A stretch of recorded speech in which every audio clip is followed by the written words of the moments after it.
Hi. நம்ம இப்போ பார்த்திங்கன்னா துபாய் கிளம்பியாச்சு. துபாய்க்கு ஒர்க்குக்காக கிளம்பியாச்சு. இதே மாதிரி ஒர்க்குக்காக வந்துட்டு யாரெல்லாம் வந்து நீங்கள் வந்துட்டு இந்த மாதிரி விசிட்டிங் விசா, ஒர்க் விசா வந்து அங்கே போய் தான் கிடைக்கும். ஃபஸ்ட்டு நம்ம விசிட்டிங் விசாவில் தான் போகிறோம் அப்படின்னா, நீங்கள் வந்து விசிட்டிங் விசா கொண்டு போகிறீங்கன்னா, அங்கே போய் செக்இன்ல வந்து உங்களுக்கு வந்துட்டு இங்கே துபாயில் வந்து யாராவது ரிலேஷன் இருக்கிறாங்களா?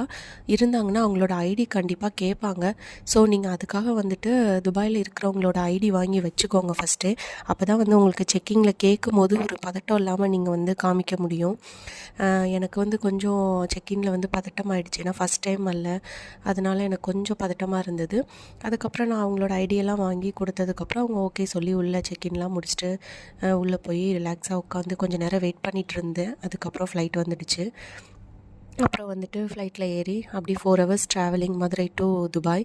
போயிட்டு இருக்கும்போது பார்த்திங்கன்னா பக்கத்தில் இருக்கிறவங்க அப்படி கொஞ்சம் பேச்சு கொடுத்தாங்க. கொஞ்சம் ஃபஸ்ட்டு கொஞ்சம் எனக்கு பயமாக தான் இருந்தது. ஏன்னா நமக்கு யார் அப்படின்னே தெரியாது. அவங்களும் மதுரைக்காரங்க தான் போல். அவங்க வந்து அவங்களும் வந்து தனியாக தான் வந்து ஒரு 4 இயர்ஸாக இங்கே ஒர்க் பண்ணிகிட்டு இருக்கிறேன் அப்படின்னு சொல்லி சொன்னாங்க. அப்புறம் அவங்க வந்து நல்லா பேசினாங்க. எனக்கு வந்து இங்கே உள்ள ஆப்ஸ், நம்ம ஃபோன் பண்ணுறதுக்கு என்ன ஆப் யூஸ் பண்ணணும், அப்புறம் லேபர் லாவோட நம்பர்ஸ் அந்த மாதிரியெல்லாம் கொடுத்து பயங்கரமாக ஹெல்ப் பண்ணாங்க. அடுத்து வந்துட்டு பார்த்திங்கன்னா வெளியில் போயிட்டு உண்மையிலே சொல்லணுன்னா அவங்க என்கிட்ட பேசலை, நான் அவங்கக்கிட்ட பேசாமல் இருந்திருந்தேன்னா நான் வெளியில் வந்து ரொம்ப கஷ்டப்பட்டிருப்பேன். ஏன்னா அவங்க அவ்வளோ தூரம் எனக்கு எண்டு வரைக்குமே ரொம்ப ஹெல்ப் பண்ணாங்க. அப்படியே வெளியில் வந்துட்டு பார்த்திங்க அப்படின்னா நம்ம ஏர்போர்ட்லேருந்து இறங்கிட்டோன்னா நம்ம டொமஸ்டிக் ஏர்லைன் இதெல்லாம் போகிறோம் அப்படின்னா வந்துட்டு நமக்கு வந்து ஒரு ஏர்பஸ் வந்து நம்மளை பிக்கப் பண்ணிவிட்டு போகும். இங்கே துபாயில் அப்படிலாம் கிடையாது, நம்ம தான் போகணும். எஸ்கலேட்டர் மாதிரி ஒரு வேகமாக நடந்து போகிற மாதிரி ஒரு எஸ்கலேட்டர் இருக்குது. அதில் தான் வந்து நம்ம போகிறோம். போயிட்டு ரெஸ்ட் ரூம்லாம் யூஸ் பண்ணோன்னா யூஸ் பண்ணிவிட்டு அதுக்கப்புறம் போய் லக்கேஜ் எடுக்கணும். அதுக்கு முன்னாடி பாஸ்போர்ட் வந்து செக் பண்ணணும். ஆல்ரெடி பாஸ்போர்ட் வச்சு நம்ம துபாய் போயிட்டு வந்தோம் அப்படின்னா ஸ்மார்ட் கார்டு மூலமா செக் பண்ணி போயிடுறாங்க. இல்லை புதுசாக வந்தவங்களுக்கு வந்து தனியாக செக்இன் பண்ணுறாங்க. பண்ணிவிட்டு அதுக்கடுத்து நம்ம வந்து அங்கே இருக்கிறவங்க கிட்ட வந்து நம்ம எந்த ஃப்ளைட்டில் போனோமோ அதோட நேம் சொல்லி கேட்டோம் அப்படின்னா அவங்க வந்து எத்தனாவது நம்பரில் நம்ம லக்கேஜ் வரும்னு சொல்கிறாங்க.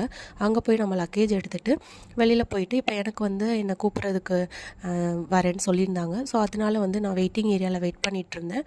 எக்ஸிட்டில் போகும்போது ரைட் சைடு நிறையா சேர்ஸ் இருக்கும். அங்கே நம்ம வெயிட் பண்ணாலே நம்மளை கூப்பிட வரவங்க நம்மளை அங்கே வந்து பிக்கப் பண்ணிப்பாங்க. இதுக்கு இடையில வந்து பார்த்திங்கன்னா நம்ம சொல்லிட்டு இருந்தேன் இல்லையா, ஃப்ளைட்லேருந்து இறங்கிட்டு மெட்ரோவில் தான் நம்ம வந்து ஏர்போர்ட் உள்ளேயே நம்ம வரணும். மெட்ரோ ஃபெசிலிட்டிஸ் தான் இருக்குது. ஸோ அது வேகமாக வந்து அவங்க தான் என்னை ஓடி கூப்பிட்டு போனாங்க. நான் என்னடா ஒரு ரூம்குள்ளே இவ்வளோ வேகமாக ஓடுறாங்கன்னு பார்த்தேன். கடைசி அது மெட்ரோ ட்ரெயின். அந்த ட்ரெயினும் ஏர்போர்ட்டோட வாசலுக்கும் வித்தியாசமே இல்லை, ஏதோ ஒரு ரூம் போல் தான் தெரிஞ்சது. ஸோ அவங்க எனக்கு பயங்கரமாக ஹெல்ப் பண்ணாங்க. ஸோ நீங்களும் புதுசாக துபாய் வரீங்கன்னா இந்த மாதிரி விஷயம்லாம் கொஞ்சம் தெரிஞ்சுக்கோங்க. பாய் பாய். ஒரு வழியாக நான்